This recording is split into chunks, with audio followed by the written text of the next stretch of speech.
আসসালামু আলাইকুম সবাইকে। এবার আমরা তোমাদের নবম শ্রেণীর যে ইতিহাস ও সামাজিক বিজ্ঞান পরীক্ষা হবে তোমাদের, সেই পরীক্ষা তোমাদের যে লিখিত অংশ থাকবে, সেই লিখিত অংশের তোমাদের প্রশ্ন এখন তোমাদেরকে দেখাচ্ছি। তো দেখো, আমরা এখানে দেখতে পাচ্ছি যে দ্রষ্টব্য সকল বিভাগ থেকে কমপক্ষে একটি করে মোট 5টি প্রশ্নের উত্তর দাও। তো দেখো, প্রত্যেকটি বিভাগ থেকে তোমাদের একটি করে প্রশ্নের উত্তর দিতে হবে। দেখো, 1 নম্বর যে প্রশ্ন, ক বিভাগের 1 নম্বর প্রশ্ন, যে কোনো 5টি নৃগোষ্ঠীর বৈশিষ্ট্য লিখো ও তা ও তা নিয়ে তোমার মতামত সচিত্রে উপস্থাপন করো। এরপর 2 নম্বর হচ্ছে, বাংলাদেশের নাগরিক হিসেবে ভৌগোলিক, সামাজিক, সাংস্কৃতিক ও রাজনৈতিক প্রেক্ষাপটে নিজেদের আত্মপরিচয় নির্ণয় করো। এরপর 3 নম্বর হচ্ছে যে, শহর ও গ্রামভিত্তিক স্থানীয় সরকারের একটি তালিকা তৈরি করো। ইউনিয়ন পরিষদ আয়ের উৎসের একটি তালিকা তৈরি করো। এরপর তোমাদের খ বিভাগ অ্যাসাইনমেন্ট। এখানে তোমাদের সামাজিক পরিচয় কাকে বলে, সামাজিক পরিচয়ের উপাদানগুলো বর্ণনা করো। এরপর বিষয়বস্তু, সামাজিক পরিচয়ের উপাদান।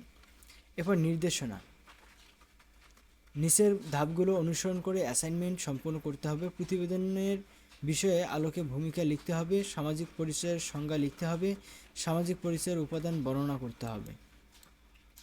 এরপর 5 নম্বর, পাকিস্তানি শাসন আমলের বঞ্চনা ও বৈষম্যের উপর একটি অ্যাসাইনমেন্ট তৈরি করো। এরপর বিষয়বস্তু হচ্ছে বাঙালির উপর পাকিস্তানের কেন্দ্রীয় সরকারের বৈষম্য। এরপর নির্দেশনা হচ্ছে নিচের ধাপগুলো অনুসরণ করে অ্যাসাইনমেন্ট সম্পন্ন করতে হবে। বিষয়বস্তুর আলোকে ভূমিকা লিখতে হবে, তারা কি কি বৈষম্য ও শোষণ করতো সেগুলো সম্পর্কে সংক্ষিপ্ত বর্ণনা দাও। এরপর গ বিভাগ, এখানে বঙ্গবন্ধু শেখ মুজিবুর রহমানের আত্মপরিচয়ের ছক তুলে ধরে পোস্টার তৈরি করো। এর উপকরণ হলো আর্টবোর্ড অথবা রঙিন কাগজ, পেন্সিল, স্কেল, মার্কার, বিভিন্ন কালির কলম ইত্যাদি। এরপর 7 নম্বর, 1966 সালে বঙ্গবন্ধু ঘোষিত 6 দফা দফাগুলো বড় করে লিখে পোস্টার বানাও। প্রতিটি দফা আলাদা করে বানিয়ে দেয়ালে লাগিয়ে দাও। এরপর উপকরণ আর্টবোর্ড অথবা রঙিন কাগজ, পেন্সিল, স্কেল, মার্কার অথবা পেন্সিল, বিভিন্ন কালির কলম ইত্যাদি।